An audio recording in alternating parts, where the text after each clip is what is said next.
Hi everyone, I'm Mike Veasey and welcome to my show, Mike's Alternate Reality Show. The song you just saw was Danced for the Day, written and performed by my guest, the beautiful and talented singer-songwriter and actress, Amie Amis. Amie, welcome to the show. Great, thanks for having me, Mike. Thank you for coming out here to Staten Island and bringing your music. And that was a nice song, Dance for the Day. Where did you get the idea for that piece? Well, I just started to play some chords and I started singing about the ground singing to the sky, and then when the sky cries from its beauty, that it creates mud. Oh, Muddy Water. Got it. Got it. So you are a singer-songwriter. How long have you been playing music? I've been playing music since I was 6 years old. Wow. Right. Long time. Yeah. What did you learn at 6? Piano lessons? Piano, yes. And you took to it, though. A lot of kids they hate their piano lessons. But you, Oh, well, I had this beautiful teacher who just was so, her energy was just so beautiful and nice. down to earth. Yeah, so it felt nice. So you're from Los Angeles. Mm-hmm. And you lived there, you grew up there, went to your education Yeah. there. Yeah, and then and then we moved to Colorado. Oh, And then that's it gets nice. very confusing, and then I went to school there too, so. Cool. Now, so you play the piano, you play the ukulele. You taught yourself the ukulele? I taught myself ukulele, Okay. but I already had music background. What made you pick that up? Because of my obsession with the 1920s. Oh, right. Okay. A lot of ukulele music from the 1920s? Everyone played the ukulele. You know, I went to Hawaii a couple of years ago, and the ukulele is huge in Hawaii, huge in Hawaiian music. And it turns out it's a pretty new phenomenon in Hawaii. I think some contingent from Spain or something visited Hawaii, I don't know, 100 years ago or so, and brought ukuleles, and Hawaiians just took to them and started using them. So that's it's a pretty amazing instrument that it's popular from Spain to Hawaii. Yeah, and I think it was made to be a simpler instrument to play. Mm-hmm. Yeah, it's only So- 4 strings. Mm-hmm, mm-hmm. So did you find learning it pretty simple? Yeah, but the thing is, it took me too many years to learn it because I never practiced. Oh, So that's my practice, advice practice. to everyone, is to Yeah. practice. So all your songs tonight are going to be on the ukulele. Do you ever play with anything else? Well, I'm a professional French horn player, Oh, wow. right? So when I play with a full band, I actually play my horn as well. That's cool. Yeah. That's an unusual instrument, right? There's not many French horn players. No. Yeah, it's a unique instrument. Yeah. I get a lot of work with it. And I'm learning bass. I'm teaching myself bass. Well, a bass is not as portable as a ukulele, just to warn you. I have a portable bass. How portable is it? It's a uke bass. Oh. And I didn't bring it, but it's this big. Wow. All right. Well, next time you must bring the uke bass. Mm-hmm.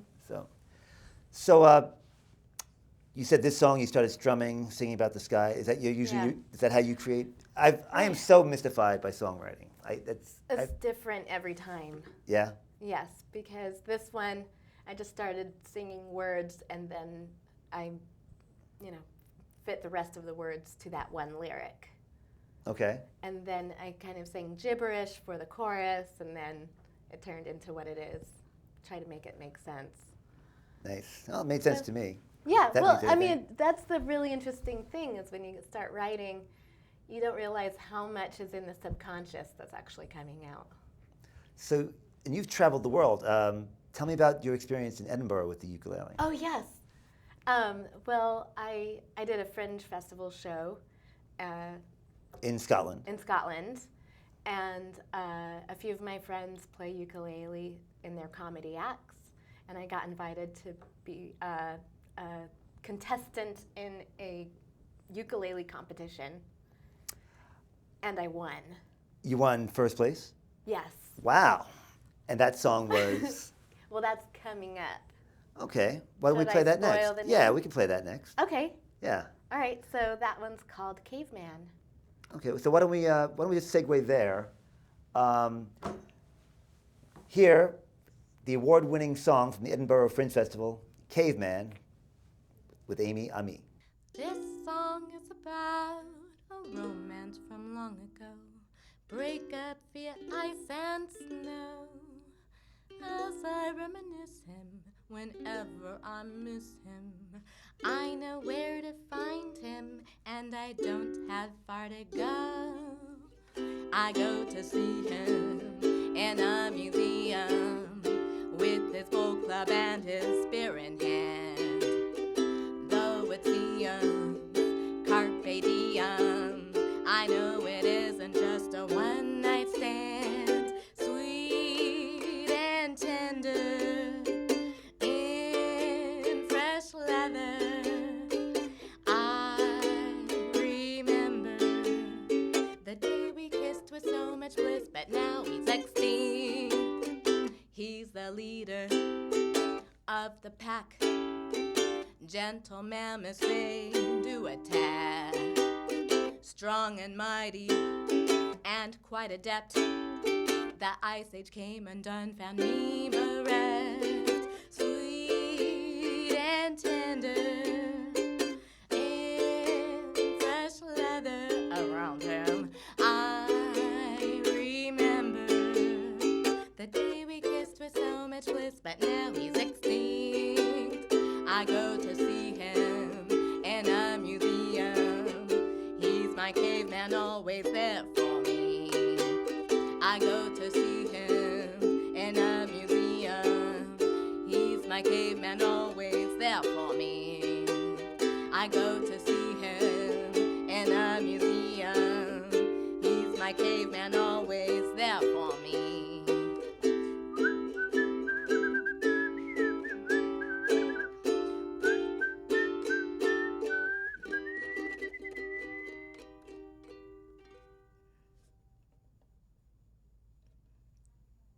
Hi everyone, we're back. That song was Caveman by my guest, Amie Amis.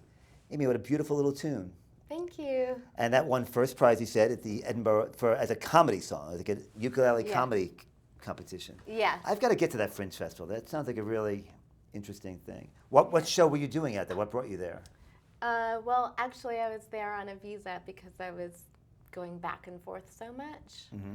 And then while I was there, I met some of the Fringe organizers, And that's how you got into the show? that's how I got it. So what made you go back and forth to Scotland? What brought you, how'd that start? Well, have you ever been to Scotland? No, I want to get there. If you go, Edinburgh is a very sticky city. Sticky. Yes. Once you go, it's hard to leave. Got it. Okay, good. I thought you meant the... No, it's the opposite of that. Good. But except on Sunday mornings, after people party all night, then Sunday is kind of a sticky city. Okay, gets a little literal. Yeah. Right.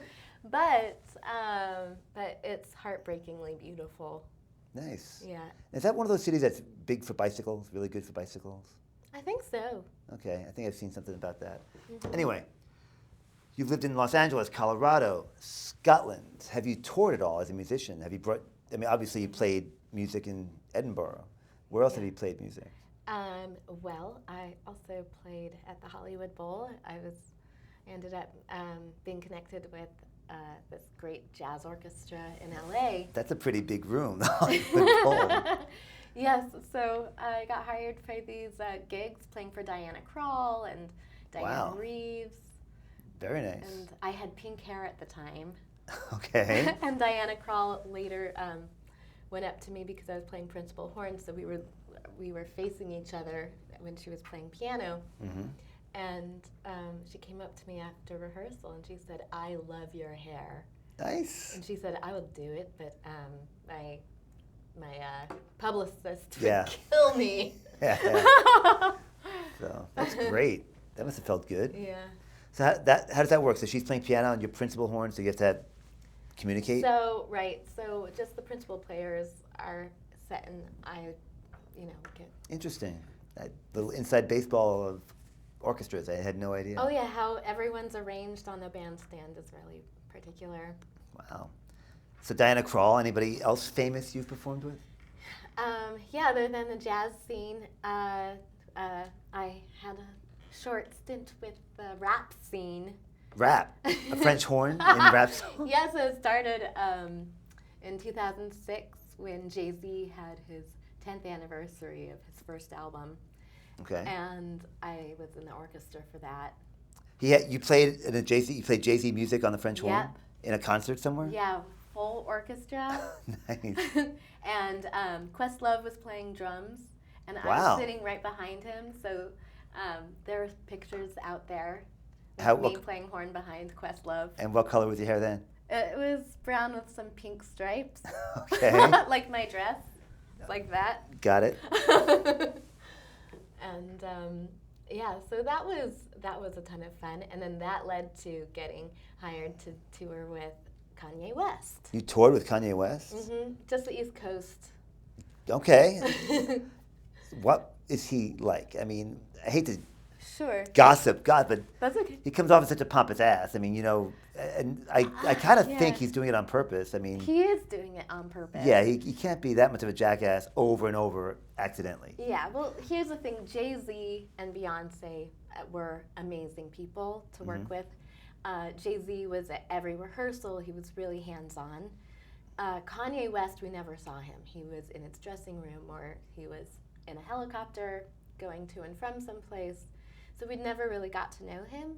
Okay. But he seemed shy. Interesting. And I wonder if maybe once the spotlight is on him, he puts on this persona. Well, it could be that the persona is he knows he's shy, so that big non-shy persona could just be the okay, please stay away. Like, I get it. I kind of get it. Sure. I mean, look, we're just speculating. We don't know Kanye, obviously. But I mean, maybe that's interesting, the though. shyness was the act. Maybe, but wouldn't it be interesting if the pompous ass is the act? Yeah, I hope so. Yeah, But, either way. I don't think that Jay-Z and Beyonce would be friends with him if he actually were a horrible person. And they're friends with him? Yeah. Okay, well, Well, they hang out together Yeah. at the award shows. okay.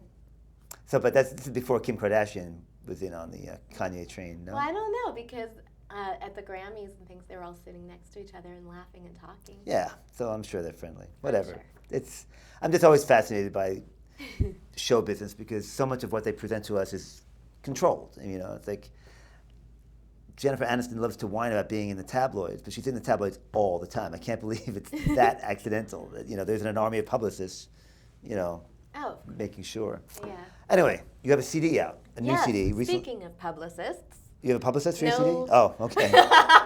but I am publicizing my own CD. And what's it called? It's called February.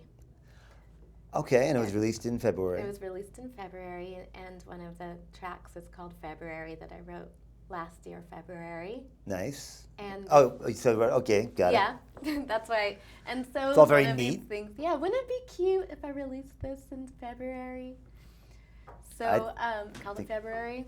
I think it makes sense. Yeah, and then the title track is called All the Same. All the same. Mm-hmm. All right, so great segue. Why don't we play that now? Okay. Anything else you want to say about All the Same before we play it?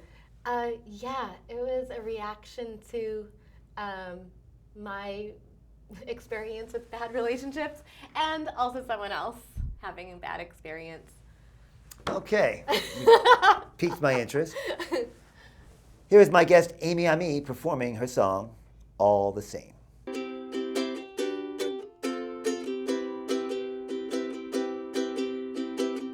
It's okay to break your heart when you fall in love. It's okay to stumble from someplace high above. It's okay, it's all the same. It's okay, it's all the same. It's okay, it's all the same.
such a jerk.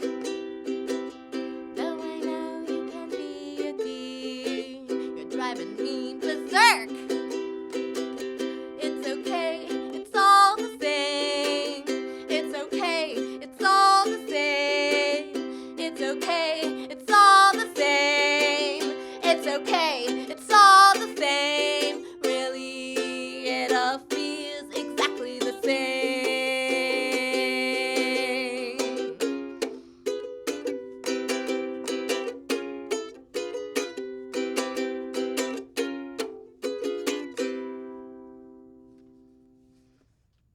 Hi everyone, we're back with Mike's alternate reality show. My guest is the beautiful Amie Amis.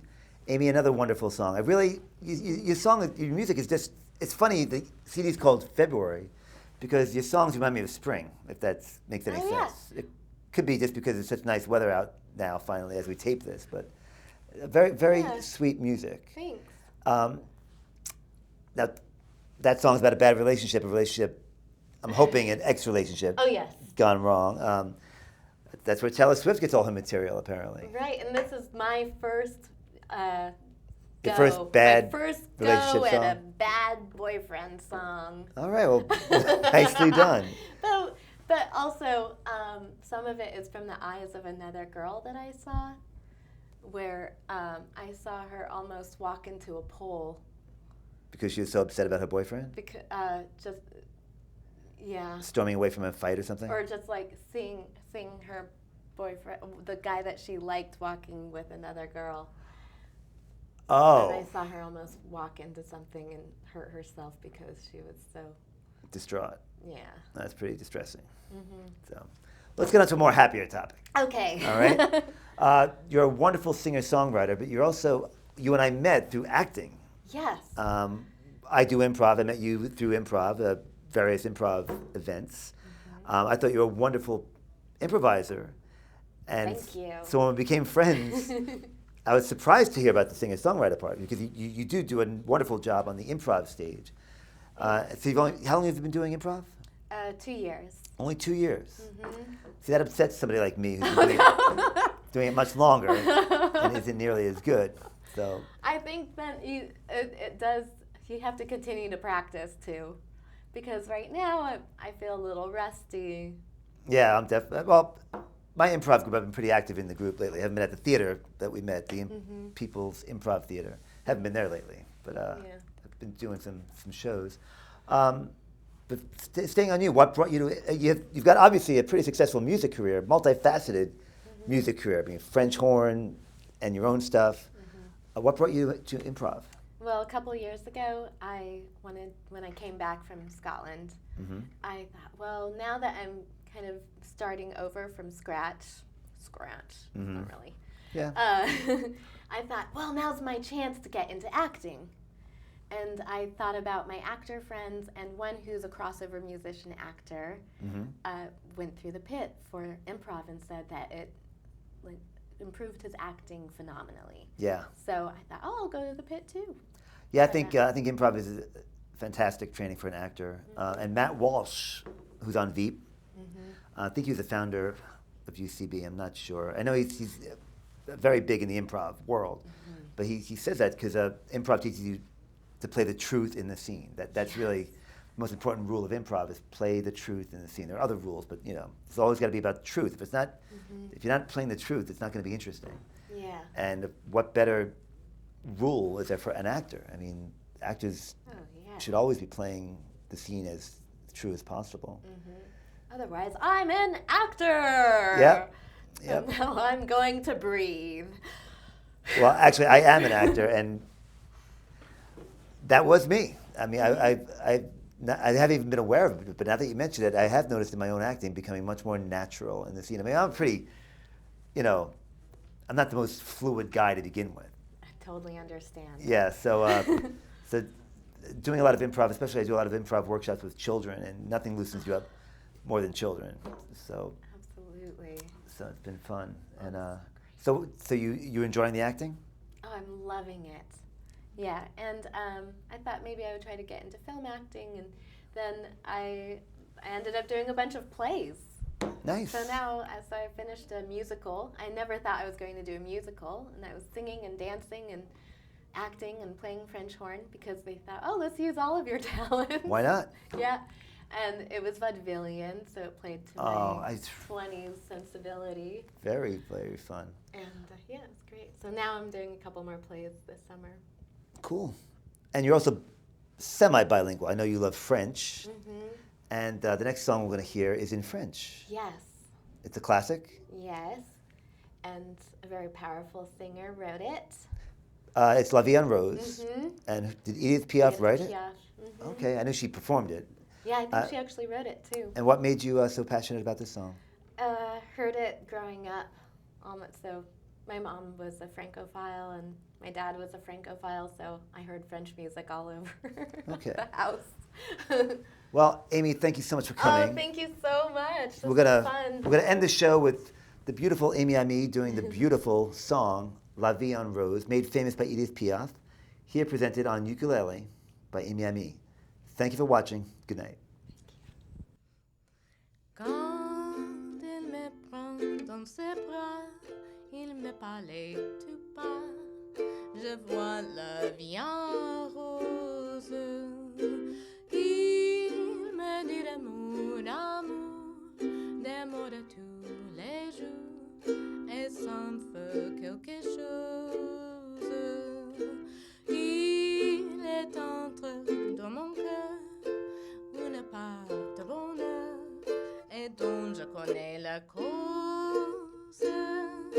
C'est lui pour moi, moi pour lui dans la vie. Il me l'a dit, la juré pour la vie. Et dès que je l'aperçois, alors je sens en moi mon cœur qui bat.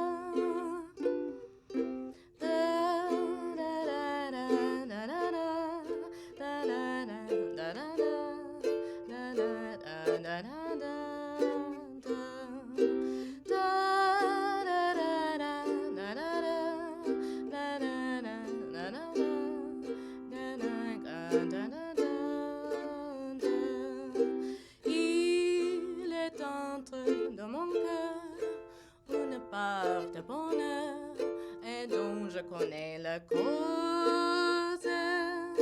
C'est lui pour moi, moi pour lui dans la vie.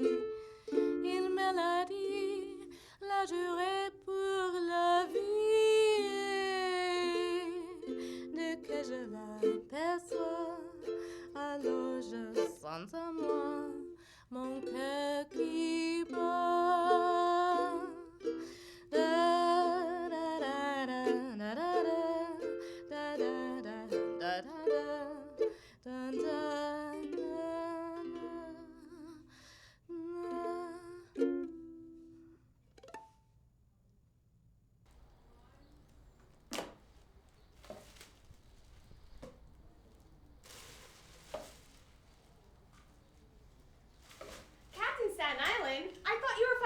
Today. Hello, Miss Staten Island.